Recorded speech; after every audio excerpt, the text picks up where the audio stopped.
Welcome back to Greek Myth of the Week. This is episode 7, and this week we are diving into a myth packed with monsters, mazes, and moral messiness.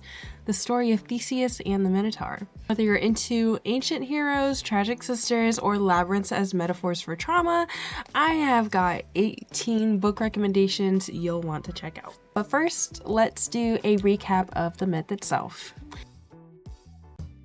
Going back to the Kingdom of Crete. This is ruled by King Minos, son of Zeus. And he was supposed to sacrifice a beautiful white bull to Poseidon, but he decides to keep it, which was a bad call. The god made Minos' wife fall in love with the bull, and their cursed union produced the Minotaur, half man, half bull. Minos had Daedalus, a brilliant inventor, build a massive labyrinth beneath a palace to contain the creature. And because Athens had previously killed Minos' son, the city was forced to send 7 boys and 7 girls every 9 years as tribute to the beast. Happy Hunger Games, and may the odds be ever in your favor. Theseus, Prince of Athens, volunteers to put an end to it. I volunteer as tribute! When he arrives in Crete, he meets Minos' daughter, Ariadne, who gives him a ball of thread to help him navigate through the labyrinth. He ends up slaying the Minotaur, escaping with the Athenian youths and Ariadne, and then abandoning her on an island. And on his way back, he forgets to change the sails on his ships, and his father Aegis thinks he's died and decides to jump into the sea and die himself. I mean, you know, at this point, Greek mythology, you can't win for losing. Getting into the books, here are 18 recommendations, starting off with number 1. I have Ariadne by Jennifer Saint. If you love the books by Madeline Miller, this is going to be that same quiet, gorgeous heartbreak. Ariadne reclaims her voice and story, and it's beautifully bittersweet. Number 2 is Once a Monster by Robert Dinsdale. Imagine the Minotaur as a found family monster in Victorian London. This is moody, gritty, and oddly tender. Number 3 is The King Must Die. This is going to be historical fiction meets psychology. Theseus is still a hero, but it's all a bit darker. It's all a bit darker and a bit more Freudian. Number 4 is Bull by David Elliot.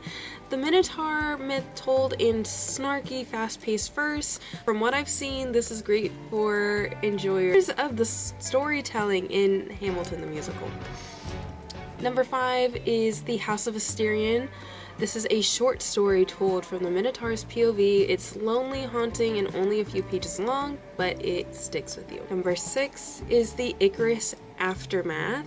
This is Greek myth meets Star Wars. Seriously.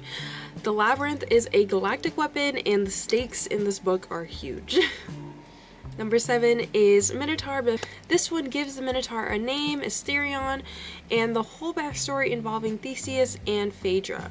This reads like a tragic memoir. Number 8 is The Life of Theseus by Plutarch, like the OG biography. If you want to see how ancient Greeks mythologize their heroes, this will be your deep dive. Number 9 is Circe by Madeline Miller. I will stop talking about this book eventually. While it's not directly focused on this myth, Circe ends up crossing paths with Daedalus, Icarus, the Minotaur, and even Ariadne. It's feminist and fierce. Number 10 is The Labyrinth of Shadows by Kyla Stone. This is a young adult action-packed. This centers on Ariadne trying to save her brother, the Minotaur. And in this one, Theseus is not the only hero. Number 11 is Bull God. This is myth, prophecy, and forbidden love. If you like your retelling slow burn and sensual, this one is for your list. Number 12 is Dark of the Moon by Ariadne's POV again, but aimed for a younger audience. Young adult audience. because that is a very broad spectrum that young adult runs. Tender, mystical, and beautifully written. Number 13 is Door in the Mountain by Caitlin Sweet. This is dark and slow building. Ariadne here isn't so innocent, and this one simmers with mythic menace. Number 14 is Lost in the Labyrinth. This is Ariadne's sister.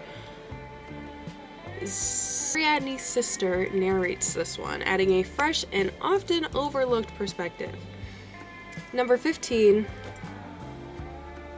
you already know. I'm just gonna get it over with. Dark Restraint by Katie Robert. This is for the dark romance girlies. Is it about the myth at all? No, not really.